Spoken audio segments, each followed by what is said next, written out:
తమిళ super star Rajinikanth 7 వయస్సులోనూ ఓవైపు అభిమానుల కోసం సినిమాలో నటిస్తూనే మరోవైపు వ్యక్తిగత జీవితాన్ని బ్యాలెన్స్ చేసుకుంటూ ముందుకెళ్తున్నారని తెలిసిందే. తన దైనందిన జీవితంలో యోగాకు ఎంత ప్రాముఖ్యతనిస్తారో ప్రత్యేకించి చెప్పనవసరం లేదు. సినిమాల షూటింగ్స్ నుంచి బ్రేక్ తీసుకుని యోగా బాట పట్టారు తలైవా. ఈ స్టార్ యాక్టర్ ఇంతకీ ఎక్కడికి వెళ్లారో తెలుసా? జార్ఖండ్ రాజధాని రాంచీలోని ప్రముఖ యోగా సెంటర్కు వెళ్లారు. ఈ సందర్భంగా ఓ వీడియో విడుదల చేశారు తలైవా. నమస్కారం, నేను రాంచీ నుంచి వైఎస్ఎస్ యోగా సెంటర్ నుంచి మాట్లాడుతున్నా. నేను ఇక్కడికి వచ్చాను. రాంచీకి రావడం ఇది 3వ సారి. ఈసారి మరింత ఎక్కువ సమయం కేటాయించే అవకాశం వచ్చింది. 2 రోజులు గడిచిపోయాయి. ఈసారి నాకు ప్రత్యేకించి గురూజీ రూపంలో మెడిటేషన్ చేసే అవకాశం లభించింది.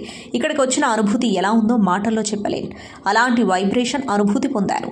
గత 21 ఏండ్ల నుంచి క్రియను చేస్తున్నాను. ఈ క్రియ ఎలాంటి ప్రభావం చూపిస్తుందో మీకు వివరిస్తా. నేను చెప్పేది ఏంటంటే, మీరిది తరచూ తప్పక చేయాల్సి ఉంటుంది. తరచూ మీరిది పాటిస్తే ఆ తర్వాత పొందే శక్తి ఏంటో మీరు చూస్తారంటూ సుదీర్ఘ సందేశాన్ని అభిమానులు, ఫాలోవర్లు, శ్రేయోభిలాషులతో షేర్ చేసుకున్నాడు.